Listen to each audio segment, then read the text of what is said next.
السلام عليكم، ازيكم؟ عاملين ايه؟ وحشتوني. هنعمل مع بعض النهارده وصفات حلوه. الفيديو النهارده ليه روح مختلفه تماما عن اللي انتم متعودين عليه مني. تابعوا الفيديو للاخر ونشوف هنعمل ايه. اول حاجه معايا انا جبت نص كيلو لحمه مفرومه نسبه الدهن فيها عاليه. تمام. وبعد كده جبت بصلتين وسط، بشرتهم بشر ناعم. خدت البشر زي ما انتم شايفين، انا باخد البشر بس، التفل بتاع البصل بس، والميه هنشوف هنعمل بيها ايه. اول حاجه هعملها هنزل البهارات بتاعتي. انا كده جبت جنزبيل وسنه قرنفل ونص معلقه قرفه، حبهان مطحون، فلفل اسمر، وهحط ملح بعد كده، وهحط بيكنج باودر. البيكنج باودر ده حلو قوي ومهم للكفته بتاعتي. انا هعمل الكفته على الفحم، ففي كفته على الفحم بتيجي تقطميها كده بتقطم معاكي، وفي كفته لا بتنتني معاكي. اللي احنا هنعمله النهارده الكفته اللذيذه دي. هبدأ بقى أسمغ اللحمة كويس، ودي أهم حركة لازم أعملها، لأن أسمغ اللحمة كويس وأدعك فيها كويس عشان تاخد البهارات مع البيكنج باودر مع البصل، تتسمغ كويس، هتبقى معايا تديني كفتة أحلى من بتاعة الحاتي اللي انت بتجيبيها من بره. هبدأ بقى هقص الفرخة بتاعتي. انا مش هقص من ظهرها، تمام، انا هقص من عند الصدر. ليه هقص من عند الصدر؟ علشان اعملها فراشة، عشان افتح الصدر عشان ياخد من التتبيلة كويس. ممكن افتحها من ورا من سلسلة الظهر، بس التتبيلة بحس ان الصدر عشان حجمه كبير ما بيبقاش واصل فيه تتبيلة قوي، وكمان عشان تبقى مفرودة وتاخد كلها طعم الفحم. هبدأ كمان دقدقها بالسكينة كده زي ما انتم شايفين، وافتح اي جزء فيه عظم. يعني انا فتحت من عند الوراك، وكنت قاسمه من عند سلسله الظهر بايدي، وشرحتها كده بالسكينه علشان ايه توصل التتبيله لكل مكان فيها. التتبيله بتاعتي بجيب بصلتين وسط او صغيرين، بحط معاهم حبايه طماطم، ونحط البهارات بتاعتنا بقى اللي تخلي التتبيله تحفه. انا حطيت اول حاجه زعتر، وحطيت سماق هحط جنزبيل كمان، وهحط فلفل اسمر، وهحط سنة قرفة برضو، وسنة قرنفل. هحط كمان معلقة خل كبيرة وعصرة ليمون، وهحط كمان ايه الملح، وهحط المية. وابدا بقى لو عايزه تحطي شطه كمان حطي شطه كمان، على حسب ما انت عايزاها تبقى حراقه قوي تمام، عايزاها مش عايزه تحطي شطه مفيش مشاكل. هبدا بقى اضرب المكونات بتاعتي في الخلاط. انا عايزاها تبقى ناعمه زي ما انتم شايفين كده. انا ضربتها في الخلاط بقت ناعمه ازاي، هتشوفوها وانا بتبل بيها الفراخ. انا مش عايزه ابشر بصل. ليه بقى؟ لان انا بحس ان انا ما بتبل بالتتبيله بتاعتي اللي هي الناعمه دي بتبقى ميه، فبتخلي لي الفرخه جوسي، مع ايه، مع كمان ان انا مشرحه كله، فبتبقى حلوه جدا، والتتبيله بتتغلغل لكل اجزاء الفرخه.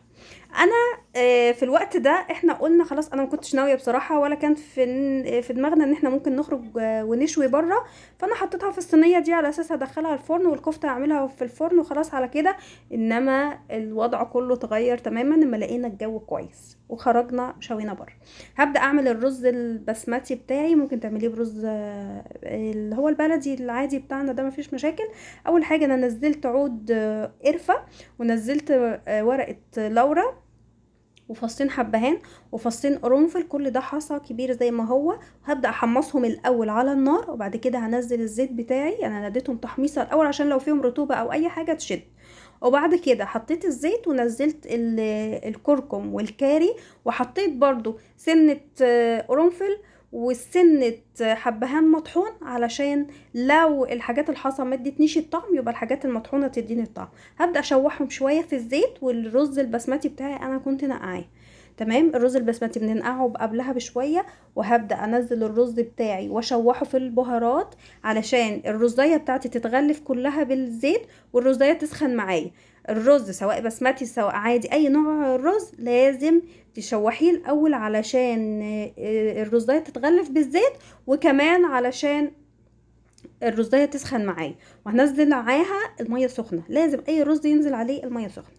انا كده حطيت الرز بتاعي، كنت حطيت الملح، ما كنتش حطيته مع باقي البهارات، فحطيته معايا وقلبت الحل عشان الرز يتشرب. كده انتوا شايفين الرزايه مفلفله ازاي. الرز البسمتي على حسب كل رزايه، في رزايه بتاخد الكوبايه، كوبايه الرز بتاخد كوبايتين ميه، وفي رزايه بتاخد كوبايه ونص، على حسب الرزايه اللي عندك. فانت ما تجيبي الاول لازم تجربي حبه صغيرين، وبعد كده تشوفي الرزايه بتاعتك. الرز مفلفل وجميل، خلصنا الرز بتاعنا بقى، هسيبكم بقى مع الفيديو وما طلعنا نكمل على البحر. الفيديو كامل باجواء البحر، ما تنسونيش في لايك وشير كتير عشان كله يستفاد من وصفاتنا نجوى الحوت. بصوا بقى، معرفش انتوا سامعين صوتي ولا لا، بس طبعا شفتوا التتبيلات اللي احنا عملناها. وتعالوا نشوف هنشويها فين النهارده. احنا قلنا نغير جو. كنت بتبل بصراحه، ما كناش ناويين ان احنا هنخرج، بس الجو طلع حلو قوي. تعالوا بقى نشوف هنعمل ايه بقى. نشوف ايه. احنا على كورنيش الدمام، ده الكورنيش الحمراء اللي فيه الاماكن المخصصه للشوي. تعالوا بقى شوفوا. بصوا، مش عارفه اكيد انتوا سامعين صوت الهوا مش سامعين صوتي. الجو روعه. شايفين الجو تحفه. نادرا لما بيبقى الجو هنا كده في السعوديه، خاصه في الدمام عشان الهوا والبحر.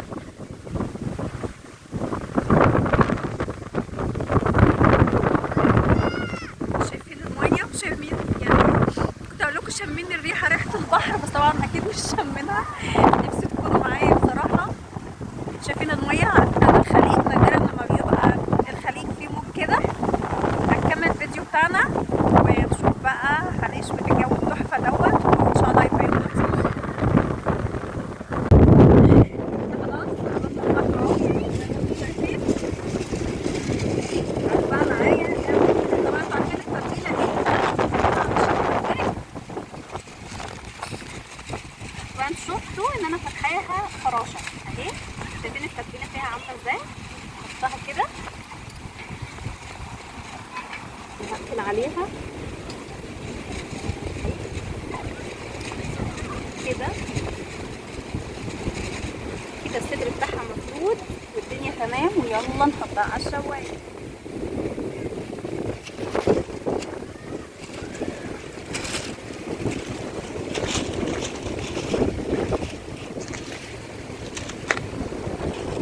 يلا بقى تعالوا كمان نشوف نصفها الكفته ازاي. دي الكفته اللي احنا عملناها، وانا قلت لكم كان في ميه بصل احنا عايزينها، فانا اكتفيت هاخد ميه من التتبيله. هنشوف الاول هنعمل ايه مع بعض.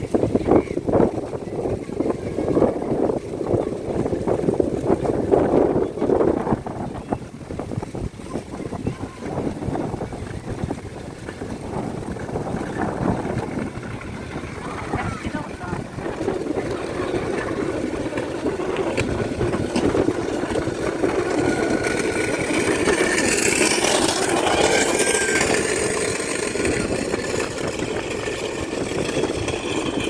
احنا جهزنا اول واحد.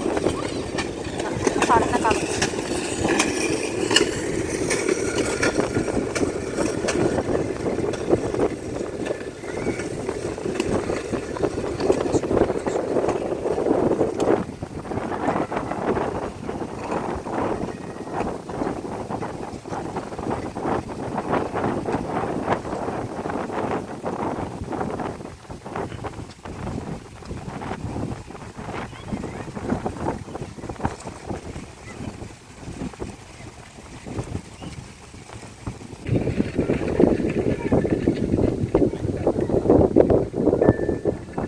أشهد أن لا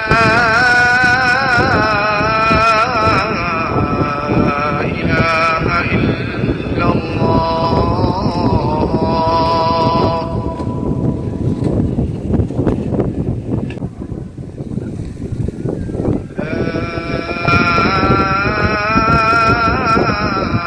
لا إله إلا الله.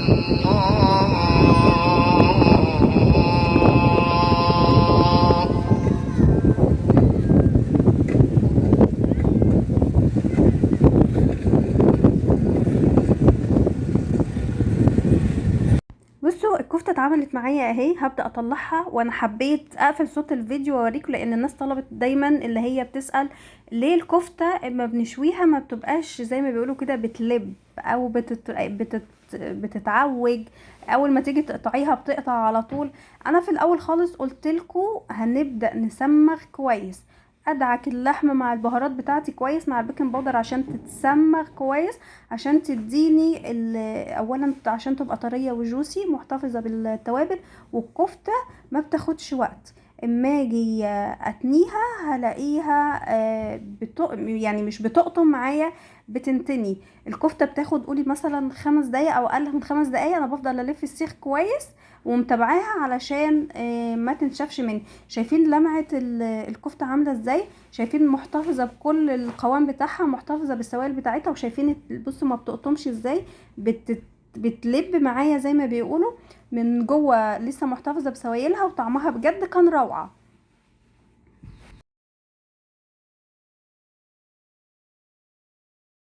خلصنا الشوية كده زي ما انتم شايفين، شكل الاكل تحفة تحفة تحفة.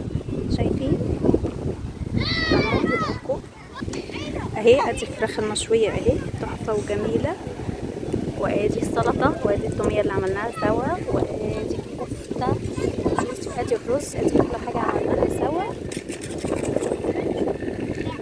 عملنا ايه كمان بقى بعد ما شوينا الكفتة والفراخ؟ عملنا ذرة. عاشقة الذرة، وانا من عاشق الذرة. تحفة. وانتوا عارفين الذرة الصفرا دي بتبقى مسكرة ازاي؟